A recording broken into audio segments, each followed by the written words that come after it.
एक बार एक शिक्षक संपन्न परिवार से संबंध रखने वाले एक युवा शिष्य के साथ कहीं जा रहे थे। रास्ते में उस युवा की नज़र पुराने हो चुके एक जोड़ी जूते पर पड़ी जो पास के खेत में काम कर रहे गरीब मजदूर के थे, जो अब अपना काम खत्म कर घर वापस जाने की तैयारी कर रहा था। शिष्य को मजाक सूझा। उसने शिक्षक से कहा, गुरुजी क्यों ना हम ये जूते कहीं छिपा दें और झाड़ियों के पीछे छिप जाएं। जब वो मजदूर अपने जूते यहाँ पर नहीं पाकर घबराएगा तो बहुत मजा आएगा। शिक्षक गंभीरता से बोले, किसी गरीब के साथ इस तरह का भद्दा मजाक करना ठीक नहीं है।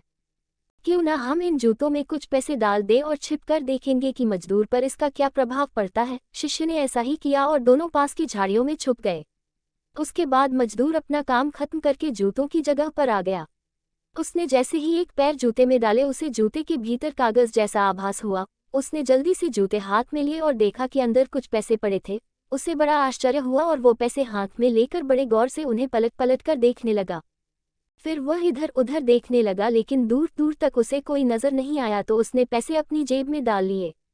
अब उसने दूसरा जूता उठाया, उसमें भी पैसे पड़े थे। मजदूर बहुत ही भावुक हो गया और उसकी आंखें नम सी हो गई। उसने हाथ जोड़कर ऊपर देखते हुए कहा, हे भगवान, समय पर प्राप्त सहायता के लिए उस अनजान व्यक्ति को बहुत बहुत धन्यवाद। उसकी सहायता और दयालुता के कारण आज मेरी बीमार पत्नी को दवा और भूखे बच्चों को रोटी मिल सकेगी।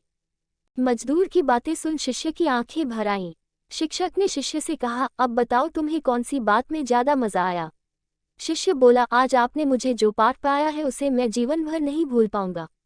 आज मैं उन शब्दों का मतलब समझ गया हूँ जिन्हें मैं पहले कभी नहीं समझ पाया था, कि किसी को परेशान करने की अपेक्षा उसे परेशानी में से निकालना कहीं ज्यादा अधिक ही आनंददायक होता है। अतः सच में किसी की मदद करना बहुत ही आनंददायक होता है।